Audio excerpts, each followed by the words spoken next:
Hi guys, welcome back to my channel. So ఈరోజు మన topic వచ్చేసి ఫాక్స్కాన్. సో ఫాక్స్కాన్ కంపెనీ కోసం 4 southern states Tamil Nadu, Karnataka, Telangana and Andhra Pradesh ఇవైతే Foxconn వాళ్ళ స్టేట్లో ఇన్వెస్ట్ చేయాలని చాలా అనుకుంటున్నాయి. సో ఈ కంపెనీ కోసం ఎందుకంత ఈగర్నెస్ అంటే ఇది ఒక Taiwanese electronic manufacturing company. So మీకు యాపిల్ డివైసెస్ తెలుసు కదా, ఐఫోన్, ఎయిర్పాడ్స్ ఇలాంటి. సో ఇవన్నిటిని మ్యానుఫ్యాక్చరింగ్ ఫాక్స్కానే చేస్తుంది. సో ఫాక్స్కాన్ హిస్టరీ గురించి తెలుసుకోవాలంటే 1974లో స్టార్ట్ అయింది అండ్ అప్పుడు ఫౌండర్ వచ్చేసి టెర్రీ అండ్ ఇప్పుడు 2024లో చైర్మన్ వచ్చేసి యంగ్ లివ్.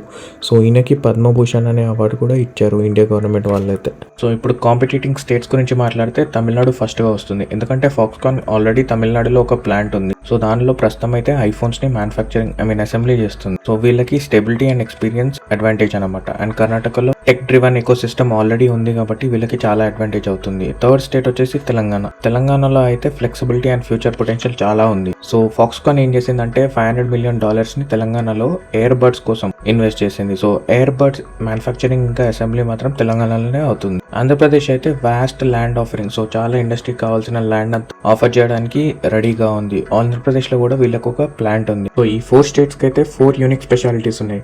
చూడాలి ఫాక్స్కాన్ దేన్ని పిక్ చేస్తుందా అని. సో ఫాక్స్కాన్ ఈ 4 స్టేట్సే కాకుండా ఇండియాలో రావడం వల్ల కూడా చాలా అడ్వాంటేజెస్ ఉన్నాయి. సో మెయిన్ రీజన్ వచ్చేసి thousands of jobs, especially women empowerment చాలా అవుతుంది, ఎందుకంటే ఫాక్స్కాన్ కంపెనీలో ఉమెన్ వర్క్ ఫోర్స్ ఎక్కువ. Second thing, India electronic supply chain కి చాలా బూస్ట్ దొరుకుతుంది. థర్డ్, ఇండియా చైనా తర్వాత ఒక బిగ్గెస్ట్ గ్లోబల్ మ్యానుఫ్యాక్చరింగ్ లీడర్ అయ్యే అవకాశాలు కూడా ఉన్నాయి. సో ఫాక్స్కాన్ ఈ 4 స్టేట్స్కే కాదు ఇండియాకి రావడం వల్ల చాలా బెనిఫిట్స్ ఉన్నాయి. 4 స్టేట్స్కి అడ్వాంటేజెస్ ఉన్నాయి, డిసడ్వాంటేజెస్ ఉన్నాయి. సో అడ్వాంటేజెస్ వచ్చేసి తమిళనాడుకి ఆల్రెడీ ఏదైతే సాచురేషన్ పాయింట్ ఉందో హై కాంపిటీషన్ వల్ల అది ఆల్రెడీ రీచ్ అయిపోయింది తమిళనాడులో. సెకండ్లో కర్ణాటక వస్తుంది. సో కర్ణాటకలో అయితే హై కాస్ట్ ఆఫ్ లివింగ్ ఉంది అండ్ వర్క్ ఫోర్స్ కాంపిటీషన్ కూడా చాలా ఉంది. అండ్ తెలంగాణలో ఇప్పుడిప్పుడు ఇన్ఫ్రాస్ట్రక్చర్ మ్యానుఫ్యాక్చరింగ్ హబ్లా అవుతుంది. సో దాని ఇండస్ట్రియల్ రూట్స్ అయితే ఇప్పుడిప్పుడు డెవలప్ అవుతుంది. అండ్ ఆంధ్రప్రదేశ్లో కూడా సేమ్ ఇష్యూ. అండ్ మనకు కావాల్సినంత ల్యాండ్ ఉంటుంది కానీ డెవలపింగ్ ఇన్ఫ్రాస్ట్రక్చర్ ఇంకా కావాల్సిన ఏదైతే ఇండస్ట్రియల్ స్టాండర్డ్స్ ఉన్నాయో అది ఇప్పుడిప్పుడు డెవలప్ అవుతున్నాయి. సో షార్ట్ టర్మ్లో కావాలంటే తమిళనాడు, కర్ణాటక బెస్ట్ ఆప్షన్ అని చెప్పుకోవచ్చు. కానీ తెలంగాణ, ఆంధ్రప్రదేశ్ మాత్రం లాంగ్ టర్మ్లో మంచి ఫ్యూచర్ రిజల్ట్స్ ఇచ్చే ఛాన్సెస్ ఉన్నాయి. సో మీరేమనుకుంటున్నారు, ఫాక్స్కాన్ ఏ స్టేట్కి వెళ్తే బెటర్ అనుకుంటున్నారు? కామెంట్స్లో అయితే లీవ్ చేయండి.